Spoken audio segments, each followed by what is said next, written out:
Monday, Labor Day, my brothers and sisters. We are celebrating this as the day 125 years ago that Grover Cleveland said, America, we need to honor labor, let's make a holiday for them. So it's not about the good barbecue, the good picnic, or just the good camaraderie. It's about what labor brings to this country and to the world. So, welcome you all here. It is my honor to talk about looking inside that program and seeing who are the people that are supporting labor. Who are the organizations, beyond just the labor organizations. Let's look at some of those others that are there. We certainly appreciate them all. That's what makes this one of our two fundraising functions very, very important to the Labor Council, very, very important to labor in our area. If you look on your table, you see signs that talk about joining union, the power of unionism. You also see a sign there talking about AB5.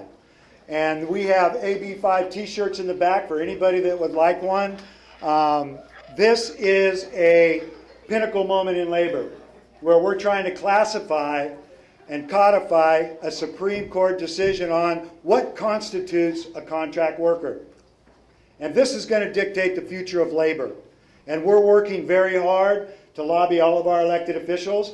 And so when you see them today, our state officials, we have support from them already, but we need to make sure that as this bill goes in for a vote, that it passes, because it will truly define labor in the future, and anybody that works and toils for a company should be offered an ability to organize, to strike, and to form a union. And that's what AB5 is all about. Hardly believe that this is our 11th time coming together on Labor Day, and hopefully we'll have many, many more years to come. But it doesn't just fall together. There's a lot of work that's done to put all of this on. And number one, I'd like to thank the iron workers for hosting.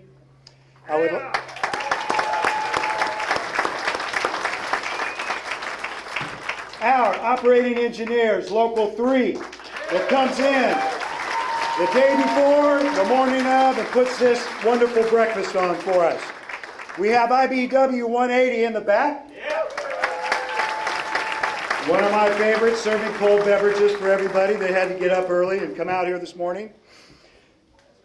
But you know, our Labor Council has been around for over 100 years. I took over as president in 2005, and you know, I can't really believe it's been that long. But you know, the Labor Council is not one or two or three or four individuals. It's collectively everybody that's sitting in this room, and hundreds or thousands more that couldn't make it this morning in both of our counties. And I want to introduce our executive board. These are members from our various affiliates that volunteer their time when we suck them in. When we ask them to volunteer. It's just like a lot of folks here. It's one meeting a month, but it's a lot more than one meeting a month. G. Anthony Phillips, our president. Brad Myers from the Painters, Local 376. Vice President. Jesse Espinoza, Operating Engineers number 3. Fred Davenport with CSEA, Vice President. Shukimba Carlos, who is here to sell you tickets in the morning. We have Kim Miller from the Iron Workers, who you just heard. J.R. Matuak from CSEA. Joanne Gaudreau, SEIU 10-1 President. Corey Penrose from the Vacaville Teachers Association. Steve Quinlan from the Vallejo Education Association. Dustin Bombach from Teamsters Local 315.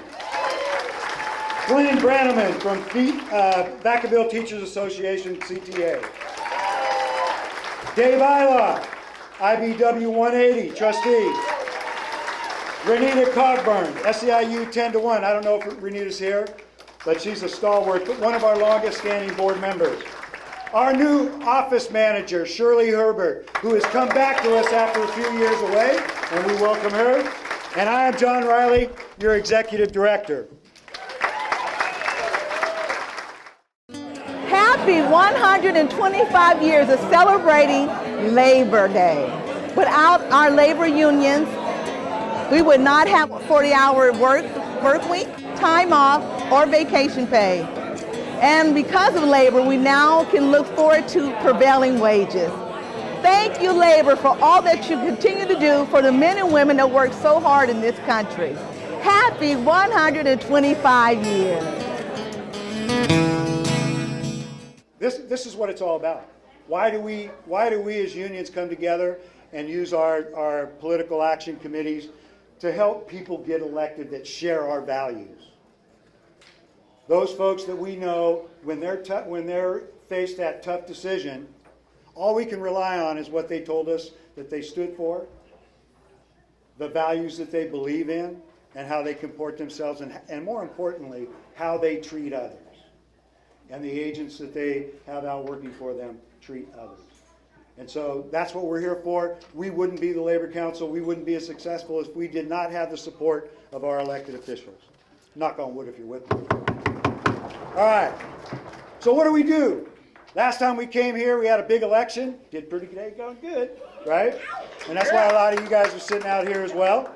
But you know, it's not just about the elections. That's not what the labor councils are all about. It's about fighting for working men and women.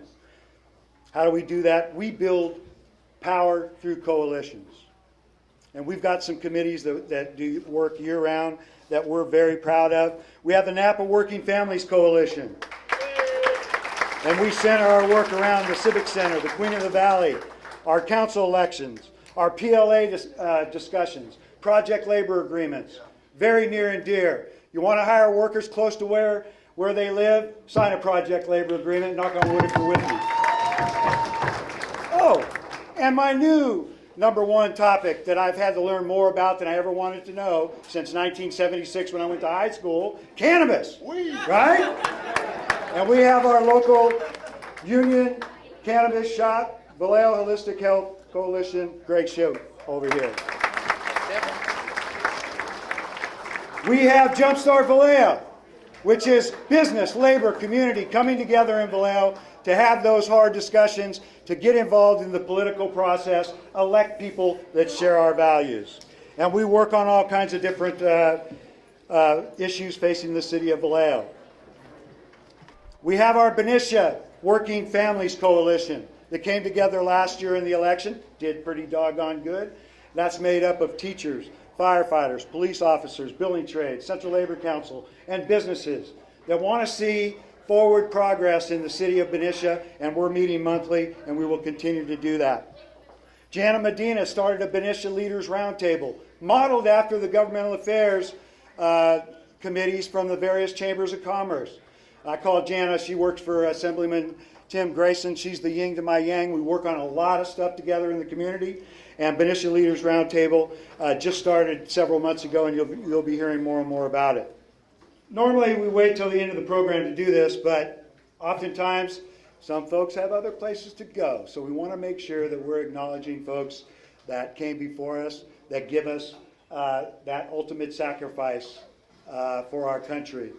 And so anybody that has served in the armed forces currently or previously, please stand up.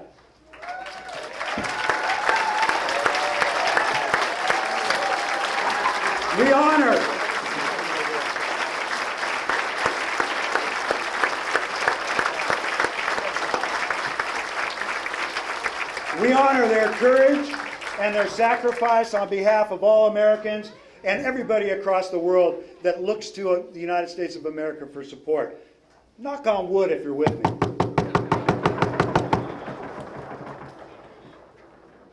Pretty personal to me.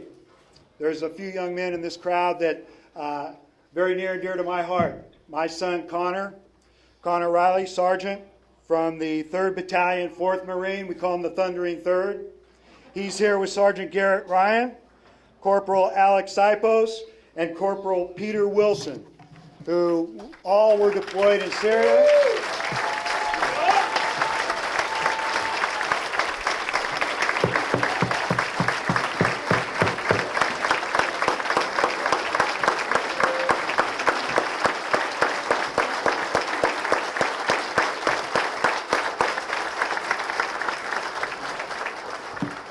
And I'm sure I'm going to pay for that a little bit later. You know, he goes, You ain't going to do anything stupid, are you, Dad? Well, you know what?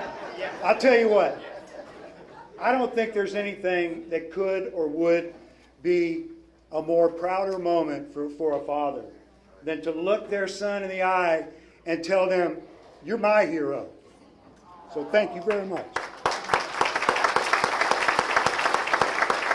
Most small business owners are just like families, and they're trying to raise their families just like we are. And sometimes the national agendas from chambers of commerce don't actually fit those small businesses. And we need to be at the table and working. And when I started talking about this, you'd have thought I just attacked the president of the International Union. They didn't want to hear anything about it. Fast forward to 2015, went back to a training, brought my labor leaders with me. It was one of the number one agendas items that we talked about, was how do we build coalition work with our businesses. And we're very, very proud of the work we do with all of our chambers. We work with the Labor Federation, and we have Melanie and Caitlin and Susan and Sarah that do all the work. Stand up, please. Knock on wood if you're with me. Susan's around here. They're the ones that do the work for all the affiliates sitting around this table as it relates to passing legislation that forces employers, forces our elected officials to treat working men and women with dignity and respect. Thank you very much for the support you've given me. And our community support. We don't just get people elected. We don't just hold interviews. We don't just do all that thing, but we're very active in our community because our members and our leaders are the community. Knock on wood if you're with me. Whether it's Rebuilding Together, the Pobletti Foundation, Operation With Love from Home, Spinal Care Injury Active Network, the Reyes Foundation, the Vallejo Waterfront Weekend, Solutions for At-Risk Youth, VCAT, and dozens more. That's what we're all about. And thank you very much for those community partners that are in the room today. The coalition I'm most proud of is in 2001. We drove down Nebraska Street. We had 23 labor organizations along Nebraska Street. And every election, we knew every single person running for office. And we're going to hold it. Every one of those people are warriors for labor? I think not. And in 2001, we started meeting monthly with local labor leaders, political directors, anybody that represented a union, represented working men and women, whether they were part of the AFL-CIO, the Building Trades, or our Labor Council, you were welcome. 2001. We still meet every month to this day. It is the official COPE committee for our Labor Council, and we've worked on a number of things. Last election, we did 73 interviews. And we did over 90% of those that were endorsed by our Labor Council were victorious. Knock on wood if you're with me. The other thing that I was very proud of is we passed Measure S in Vallejo. And we didn't do it the easy way, because everybody should reach in and vote for kids, right? Whether they're your kids, grandkids, or not. How we treat our young people in this country is going to determine our future. So we didn't do it the easy way. 55% could have slam dunk. But we had a couple reticent school board members that voted against that. So we went back to the coalition that we had formed and said, all right, might be a heavy lift, but would you like to do it at 66.5%? And we did it. Almost 70%. Knock on wood if you're with me. As I said, we don't do this alone. Our Labor Council is known throughout the state for getting stuff done and for building those coalitions that need to be built, whether it's police officers, firefighters, teachers, building trades, education partners. Those are the folks that we partner with. And a young man came to work for the building trades, kind of like me, got thrown in. They grabbed him by the neck, by the belt, threw him in the deep end of the pool, and he's done a remarkable job. He's one of my closest friends. And turning into one of my mentors, Danny Bernardini with the building trades. Thank you, man. Good morning, brothers and sisters. How we doing? Yeah, about 4 years ago, actually, literally to the day, 4 years ago, I stood in the back of the room about a week away from taking this job and wondered, what am I doing here with all these important people? And so over the last 4 years, I've leaned on a lot of the people I've already mentioned here today. So I just want to thank everyone. It's been a wild ride. We've teamed up with so many different folks out there. We just talked about Measure S. I just want to thank the teachers. You know, we worked with the teachers and the students even and the parents in Vallejo, and that was one of the things I'll remember forever is how we all came together and did that for the kids. So again, thanks to everyone that's been part of this labor movement. It's an honor for me to be here today to say happy 125th anniversary of Labor Day. 125 years of the labor movement working for working men and women across our country and working for our communities. Because of the labor movement and because of 125 years of active work, we are in a better place, our communities are better, and our working environment is better. Thank you and congratulations on 125 years. It's fantastic to see this kind of a turnout, and every year folks turn out for this event, and it's important. It's extremely important. And every year I tell you, this is the most important year. This is the most important election of our lifetime. And the reason I always say that is because it's true. It's absolutely true. And make no mistake about it, this upcoming election will be the most important election in our lifetime. We've got, you know what the working men and women of organized labor have done for us as a universe and as a country. We are better off today because of organized labor. We have been better off for the last 125 years because of organized labor. And not only do we have to be thankful for those who came before us, but we have a responsibility to make sure that we're better off for the next 125 years.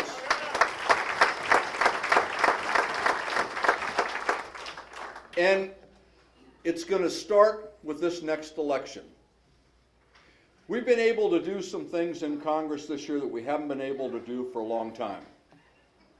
John Garamendi, myself, our colleagues, we've been able to put some important bills out of the House because all of you helped to make sure that the Democrats won a majority in the House of Representatives.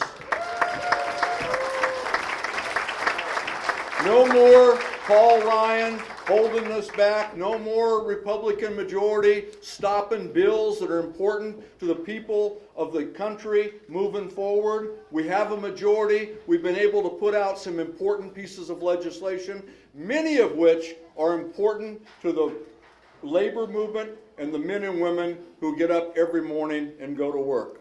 A minimum wage bill, we passed it. Sent it over to the Senate. Yeah, you know about Moscow Mitch. And you know, he's the guy, self-described, the Grim Reaper of the Senate. He's going to stop all the bills. Well, you know, that's not why you go into public service. Well, look at all the local elected officials who are here today. Not one of them said, I want to be on that city council. I want to be on that school board. I want to be the sheriff. I want to be a supervisor so I can stop good things from happening. This is just malarkey, malarkey, malarkey. We have a responsibility to work for the people that elect us. And to say we're going to kill every bill that comes over, that is just intolerable. And we need to do everything we can to make sure that that minimum wage bill gets a vote. We sent a package of bills over to the Senate to lower health care costs for all Americans. And that helps labor too. The less money that the unions have to pay for the insurance policy, some more money in your pocket. And for those who are here from the Chamber of Commerce, the more money in your pocket, the more money you're going to spend.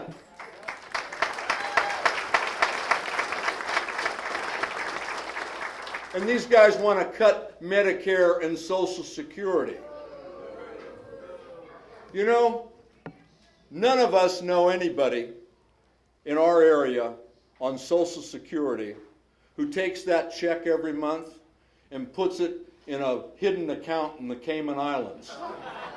You know what that money's used for. It's used to pay rent, to buy gasoline, to buy clothes, to buy groceries. It spends across our district. So if these guys get their way, they're going to take $6 billion a year out of our immediate area. And that's just the part that I represent. And I only represent part of Solano County. It grows. So that's $6 billion that doesn't ripple across our economy. You taught math for a long time. You know what that means. That means everybody takes it in the shorts. And that's not why we went into public service. We've got to make sure that we hold the House. We've got to make sure we win the Senate. And, you know, a lot of us thought we had a real good shot at picking up 3 Senate seats this year. And then that divine intervention came, where Johnny Isaacson from Georgia said, I'm not going to run next time. Georgia, that state that used to be about the color of your t-shirt, and over the last couple elections started becoming a little bit more purple. And then when Lucy McBath won Newt Gingrich's old seat, beat an incumbent, because she was fed up with the Republicans not willing to take on the issue of gun violence prevention, that state went from purple to doggone near blue. So we can win that one too. And you know, I was told yesterday that the #1 issue for labor is this new NAFTA that the administration is pushing. I just want to make one remark on that. Nancy Pelosi appointed me to the negotiating team on the new NAFTA. And I've been working with 6 or 8 of my colleagues on a pretty regular basis with the trade ambassador, trying to figure out how we make NAFTA work and work for the men and women who go to work every day in our country. And I want you to know, when she appointed me, she said, I want you to head up the labor provision. I was the first call that she made. And I just want you to know that's because labor is the #1 priority. We cannot have trade agreements that disadvantage our working men and women here. And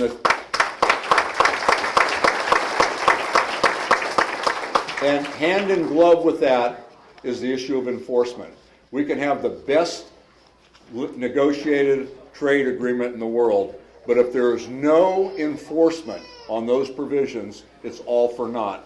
So please know that we're working really hard on your #1 issue. And if this thing comes to the floor for a vote, it's going to be because working men and women in our country are being protected by this new agreement. Thank you for all that you do. Let's go out, don't agonize, organize, let's win it. Labor Day for me has changed. The meaning has changed over the years. In high school, we were never taught labor history. So, you know, back when I got my first job, Labor Day meant an extra day off. When I did my ironworkers apprenticeship, they actually teach us a lot about labor history. And I've come to realize that Labor Day means a lot more than that. I am here to show respect for those that came before me in the labor movement, those that fought and died for things that we take for granted now, like the 8-hour workday, overtime pay, and many, many more things. And for that, I say thank you. Congratulations on 125 years of Labor Day. Somebody asked me as we were doing the introductions, just roaming and saying hello, well, why are you here? You don't need to be here. And I'm going, I wouldn't be here were it not for labor. I would not have been elected to the State Assembly in 1974 were it not for Al Green, a fellow probably in his 65, maybe 70 at that time. His nose went 3 different directions. He was a wobbly, way back in the early movement of the labor movement. And then a Teamster, and he fought in the fields way back in the 30s and the 40s for farm labor.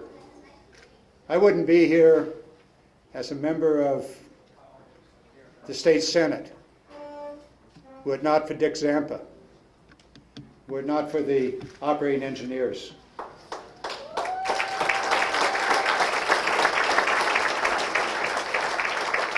And I would not have been insurance commissioner, lieutenant governor, nor would I be a member of Congress were it not for labor.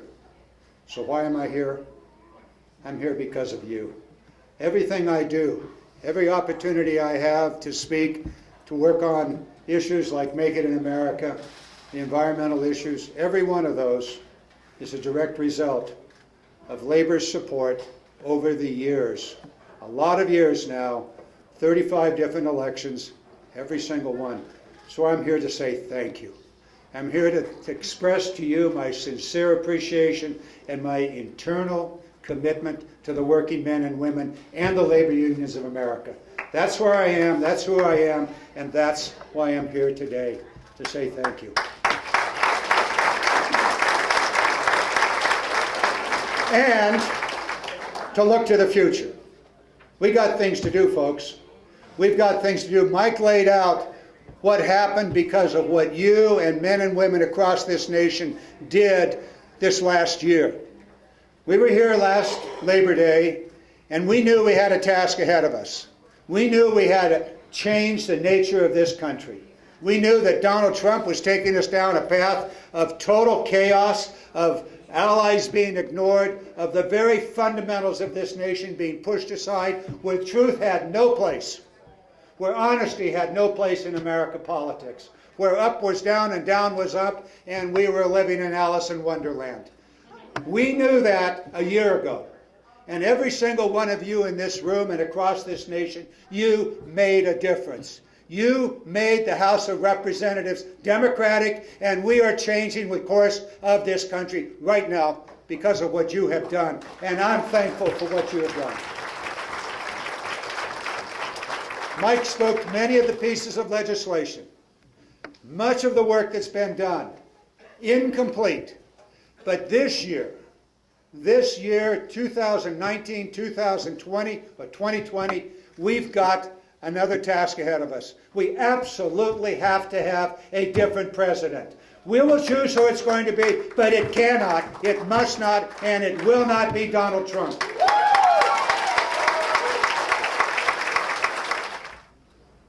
I remember Al Green.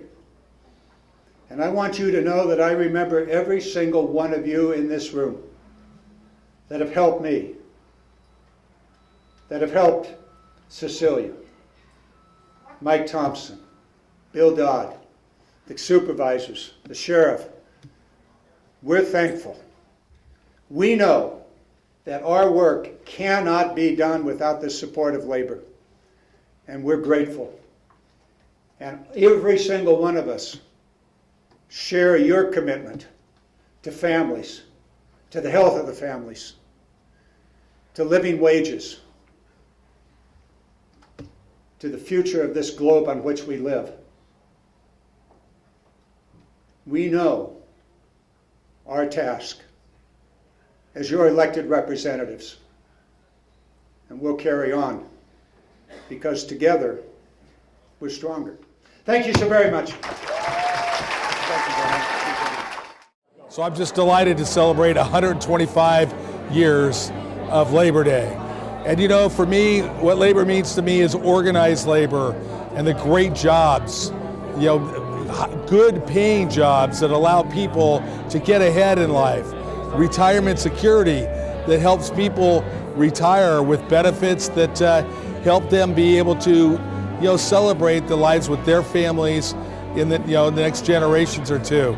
So I am really delighted to be able to stand with labor and to just thank all of you for the hard work that you've done year in and year out, day in and day out, in making sure that the protections that we've had for people, for labor, are instilled in our economy, they're instilled throughout our society, and the benefit is for people, working people. Thanks. We have so many great labor leaders from this Central Labor Council, right here in this area that I've been able to work with and appreciate so very, very much. And so you start thinking about, what would it be like without our in-home health care, workers that take care of our disabled, that take care of our seniors. Let's give it up for them. What would it be like without our labor trades working hard for us, getting a sales tax passed for our roads, gas tax? And that was tough. That was not easy. But let me tell you, you're going to start seeing it. If you haven't already seen it, it's coming. And there's more and more road projects going on right now, creating jobs. I'm very, very proud of that fact, and I'm really appreciative of all of you that got behind that. Because let me tell you, it was not an easy lift getting those 2/3. While my friends in the federal government, with the split houses and everything and not having the majority, that makes it clear. You've seen what we've been able to do in California. We've been able to defend our environmental policies, and this is incredibly important. We can actually say, yes, we believe in climate change. We believe in the science behind it, and both branches of government and in the executive office with our new governor, Gavin Newsom, is doing a hell of a job.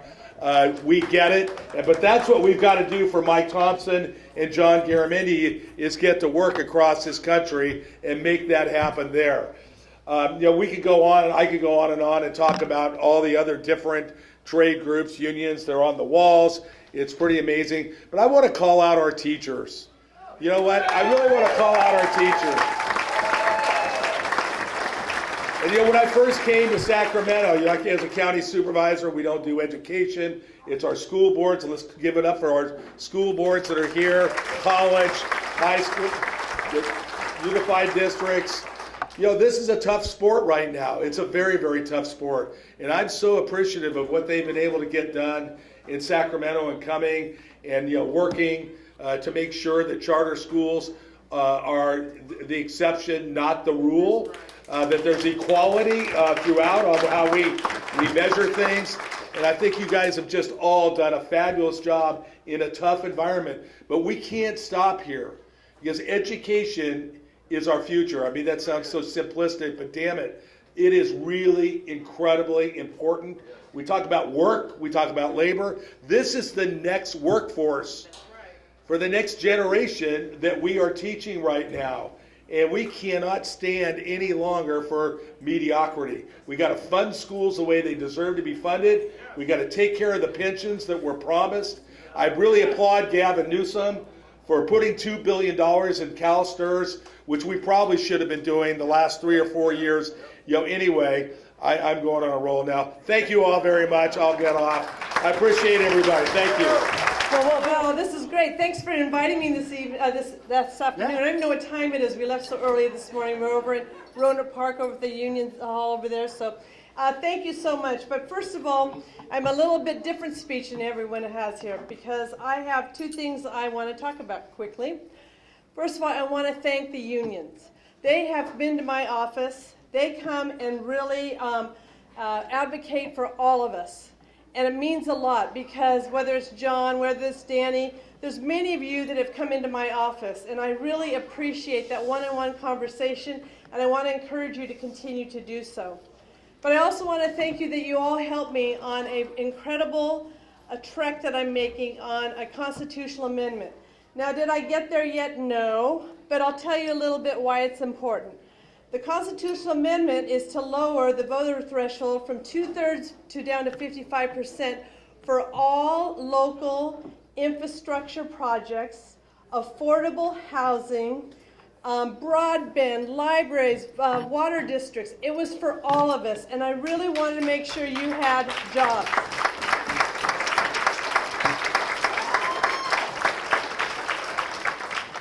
I didn't quite get this bill off the floor. It stumbled at 48 votes. I needed 54 votes. I have commitments from others throughout the state to get me to 51, and I know I could get to the 54 if I could get the rest of them to 51. But unfortunately, it's politics and not policy. And so it's frustrating, and I'm not giving up, and I'm going to still need your support, particularly for our colleagues in Southern California that have a difficult time taking a difficult vote. This is a vote that takes bravery.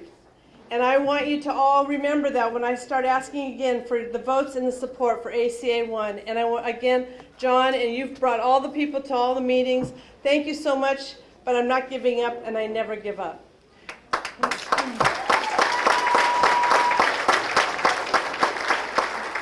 And lastly, I have an ask.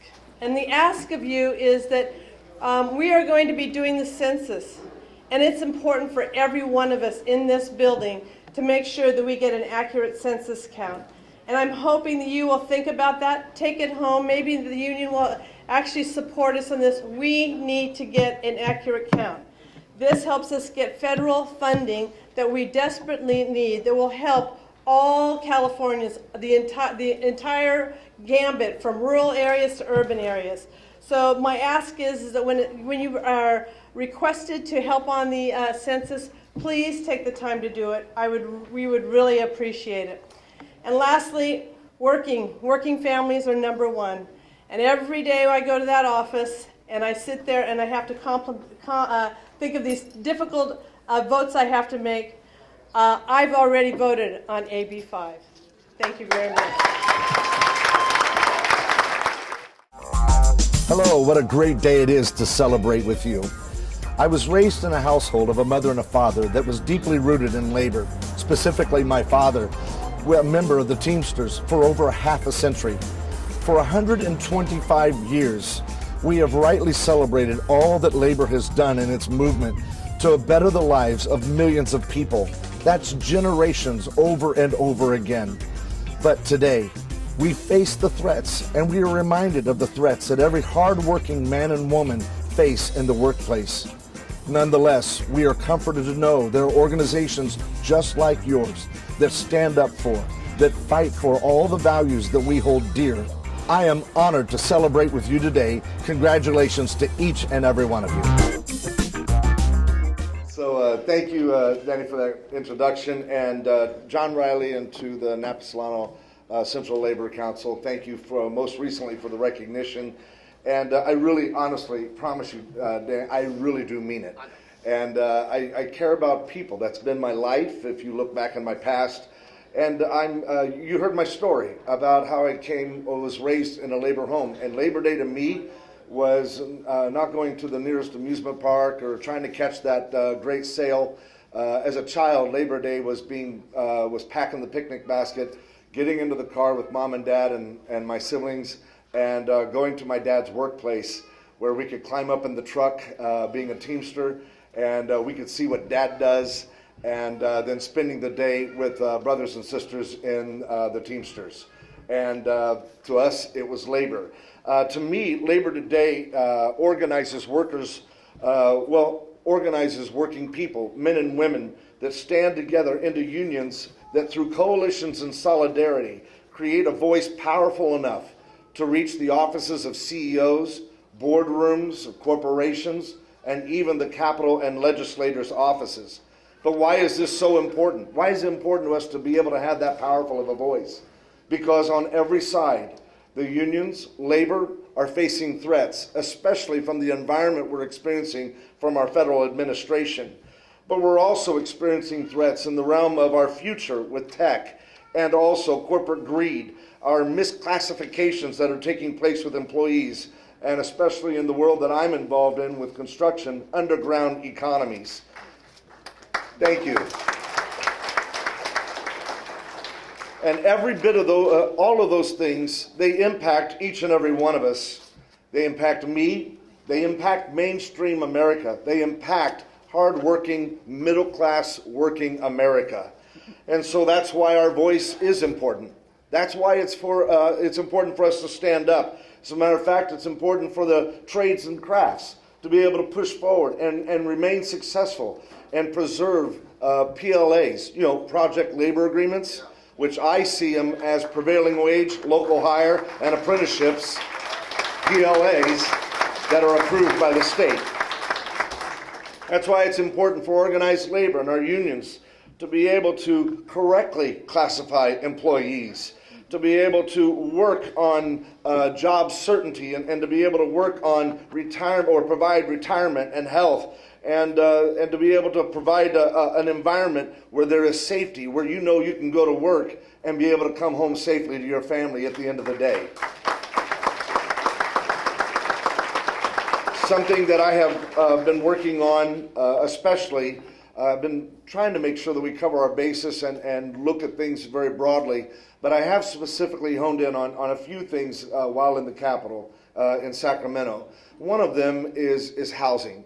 and we hear a lot about affordable housing, and I am absolutely unequivocally, without a shadow of a doubt, 100% supportive of affordable housing. And we will do everything we can because that impacts people's lives. Those that are homeless, to be able to provide affordable housing and wraparound services so that we don't just cycle them back through what they've been through for decades. But I'm also very, very interested and working very, very hard, not just at affordable housing, but housing that's affordable. Because that is you and I.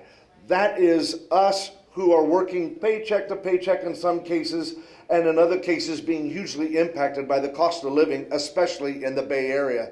It's your working class people who need to make sure that we provide shelter for us, but also shelter for generations to come, even our own children.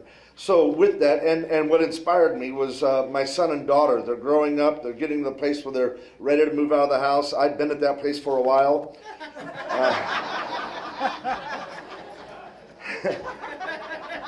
But what I don't want is for them to move to Idaho. What I don't want is for them to move to the Midwest. What I don't want is to have to get on a plane to go see my grandchildren. What I want is for them to be able to have a place that they can live and afford on their own right here where they've been raised in the Bay Area. So with that, I work for affordable housing, but I work for housing that's affordable. Glad to be here to celebrate 125 years with you. God bless each and every one of you. So this next guy I got to introduce. You may know him. He's standing right here next to me.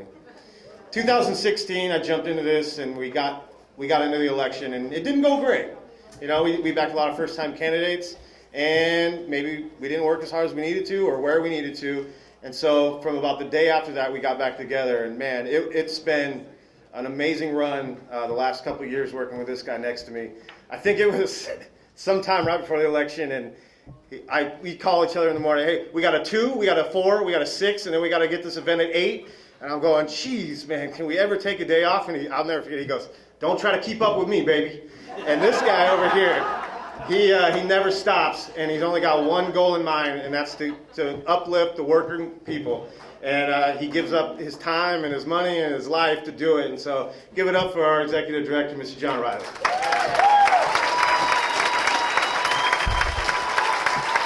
Right. Oh, shucks. Seriously, thank you very much, Danny. It's a pleasure to work with everybody. You know, and we're going to wrap up, and just like a PLA, we're going to be on time, under budget, early, right? And everybody's going to have said that they had a very good time. You know, I read the horoscopes, and yesterday I'm freaking out and doing all this stuff to get ready for the weekend, and our local paper doesn't run on Monday, so they put the, Monday horoscope in the Sunday paper, and I read it, and I swear, I thought that my wife was reading something to me when I read this horoscope. It says, avoid negativity. Refuse to listen to somebody else's whinings or put-downs. Do something that makes you happy. Attach yourself to people who bring out the best in you. I don't think I have to say anything else because you all do that. Certainly we have to hear a lot of whining in our business, and whether you're elected official or labor leader, that's all part of it. Starts to sound like a little mosquito, but we still do what we do because we love what we do, and we love doing it with all of you. And so thank you for coming. Last year, I resigned from the Democratic Central Committee, and my phone started buzzing before I sat down, and everybody thought I retired, and it was the quietest 2 weeks after Labor Day that I ever had. And it was like, it's great. Made my life a little bit easier. But, my friends know that I haven't left, and I'm not going anywhere. Those that would knock down working men and women also know that I'm still here. And, I have a family that loves and supports me. I have you all ready to fight, so why quit, right? And there is no quit in me. Knock on wood if you're with me. Thank you very much.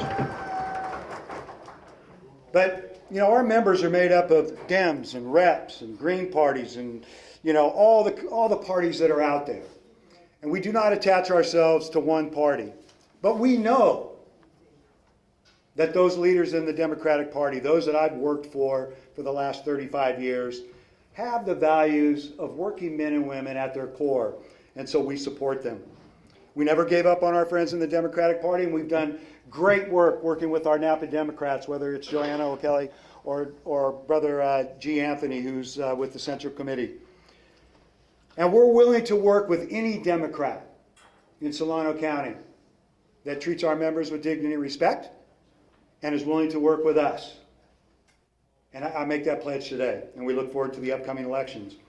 You know, we in Labor also know that a new day is dawning with Rusty Hicks being elected chairman, and thank you very much to everybody that was at convention and helped us get that victory. But we know that Rusty's going to do a good job, and we know that he's going to have working men and women and our interest at heart in every decision he makes. Knock on wood if you're with me, please.